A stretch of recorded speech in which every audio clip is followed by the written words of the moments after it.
Né d'un père espagnol réfugié politique de la guerre d'Espagne, Laurent Cisneros a acquis le château de Rouillac il y a presque 2 ans, comme un retour aux sources. Alors jeune, oui, j'ai approché le monde du vin. Il a surtout été très proche de ma famille il y a très longtemps maintenant, puisque mes arrière-grands-parents étaient eux-mêmes vignerons en Espagne, dans un village qui s'appelle San Martín de Valleiglesias, qui est entre Madrid et Tolède, puisque était donc propriétaire d'un certain nombre d'hectares et vendait ses vins à la coopérative.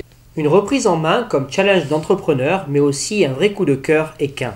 Et cette réussite, avec la note de Robert Parker de 88-90 pour le Rouge 2011, doit sûrement découler d'un projet global cohérent et de l'efficacité d'une équipe soudée et impliquée par cet entrepreneur charentais. Cela représente exactement tout ce qui m'équilibre, moi en tout cas, dans ma jeune vie de père de famille, d'homme, mais aussi d'entrepreneur, à la fois une dimension familiale, un vrai projet professionnel avec le challenge et les enjeux que cela entraîne, et puis toute une dimension passionnelle et sportive à travers le monde du cheval qui est aussi très présent dans la propriété. Le lien s'est fait avec le cheval, puisque on m'a indiqué qu'il y avait une très belle propriété aux portes de Bordeaux, dans lequel il y avait des écuries de chevaux, même si le dossier était très compliqué. On a associé, c'est un véritable projet d'entreprise, Rouillac est avant tout une entreprise où on a lié un projet familial, mais il y a effectivement des compétences qui ont été rassemblées.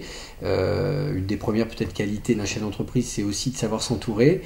J'ai la chance d'avoir rencontré des gens qui aujourd'hui ont cette performance-là, avec un directeur technique qui est très impliqué sur la propriété, Jean-Christophe Baron, une équipe commerciale avec la responsable commerciale qui est Agnès Bourdins, des ouvriers viticoles qu'on a mobilisés sur le projet. Mais aussi grâce à de la méthode, notamment celle du retour à l'utilisation d'un cheval de trait, ce qui lui a valu le Best-of 2012 catégorie pratiques environnementales, et des investissements dans une salle de dégustation et un cuvier tout neuf, particulièrement bien équipé. Cette nouvelle salle de dégustation fait effectivement partie des nombreux travaux que nous avons réalisés ici. On a décidé d'associer un peu la modernité, le côté contemporain à toute la dimension historique de la propriété qui, comme vous le savez, est l'ancienne propriété du baron Haussmann. Donc on a un style très haussmannien, une chartreuse très haussmannienne.